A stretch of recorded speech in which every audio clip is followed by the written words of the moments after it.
Hello, lovely people. Welcome once again and thank you for supporting. This is Humble Empire, still solving problems with passion. All right, so today we're going to continue our training and we are going to deal with what pesticides are. Last week we learned that a pest is a living organism that is causing a nuisance to us farmers on our farms. Today we're looking at what we will use to control, that is pesticides. Now, a pesticide is any chemical substance that is being used to control and prevent this pest. On your screen are some of the pesticides. Pesticides was widespread worldwide post World War II, and then in Ghana we started using it in the 1950s, the DDT cocoa capsid control time, and then it has been commercialized from 1980s coming down the lane.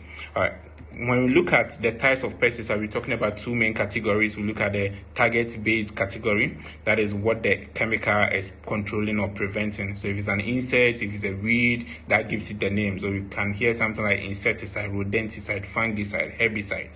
These are all the sites. And then we have another category, that is the mode of action. That is two main categories. We have the contact and then the systemic categories. Or one, contact is when, as the name implies, when the insect comes into contact with this chemical, it controls it, repels it, or kills it. When it comes with systemic, the chemical has to be absorbed into the plant system, so that when the insect comes into contact with it, then it dies or it's being controlled.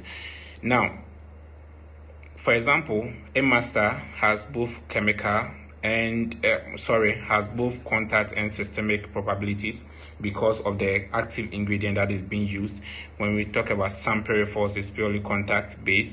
When we look at lambda cyhalothrin, is also a contact based. Paraquat is contact based. Glyphosate is systemic based.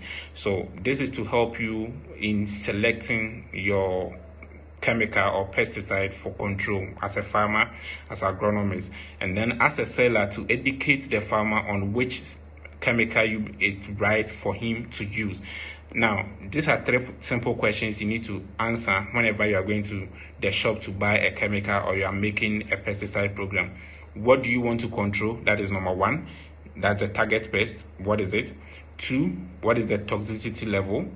And three, what is the stage of the plant? Very, very important. What stage of the crop production are you that you are buying this chemical for? If you're at a harvesting stage, never buy a systemic herbicide. Why am I saying this?